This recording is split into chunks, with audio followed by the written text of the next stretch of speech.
Hi, Brian Traver, giving a speech for my online public speaking course on wolves here. Why we should return wolves to Colorado. Once abundant across North America, wolves ranged from the Arctic to Mexico.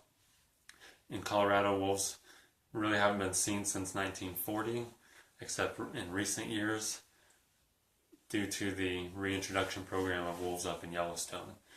These single sightings of wolves here in Colorado does not necessarily mean that we have a wolf population that's been established here.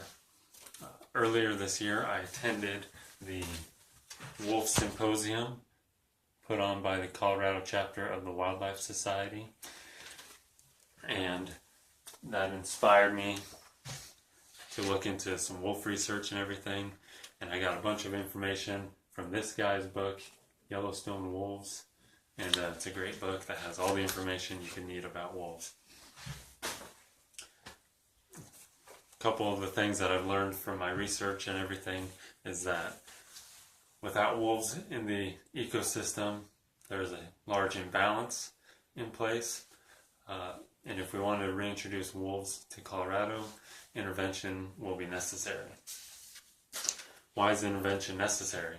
Well, the wolves were extirpated from Colorado because of conflict with humans, mostly livestock issues. Management strategies previously thought that wolves had a negative impact on the environment as well. Wolf sightings in Colorado typically have been single wolves, and in order for wolves to actually survive, they need a pack.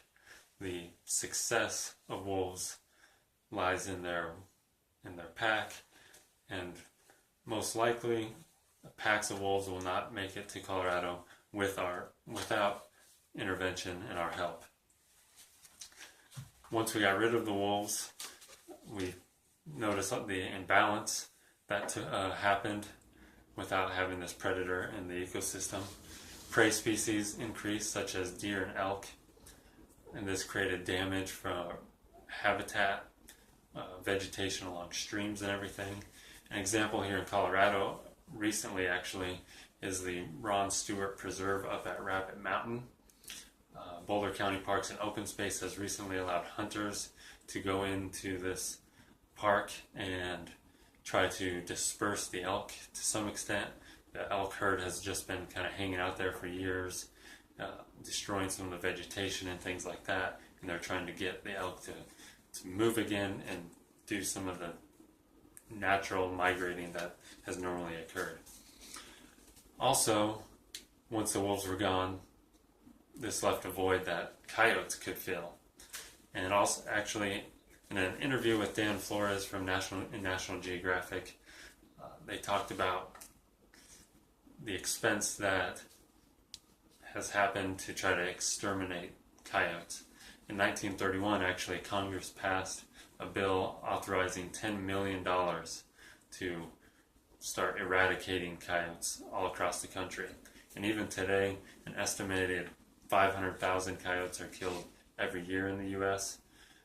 And this, because of livestock and other kind of not very accurate views on what these animals are doing.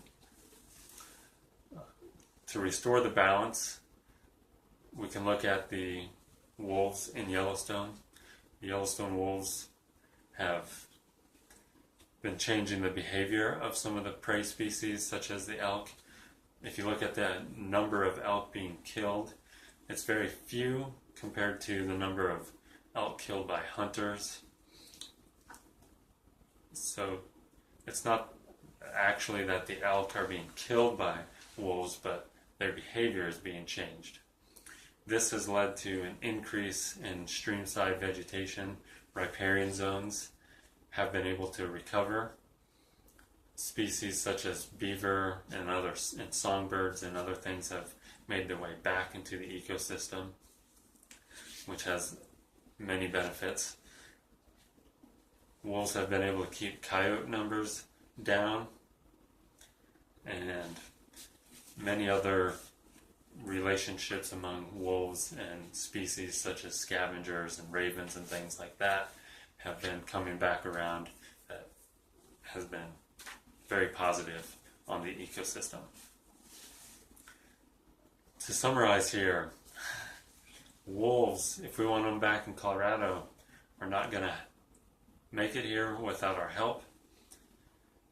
The removal of wolves from decades past has created negative impacts on the ecosystem, and we can look at the Yellowstone Wolf Project as a framework to reverse these negative impacts and restore balance in the ecosystem.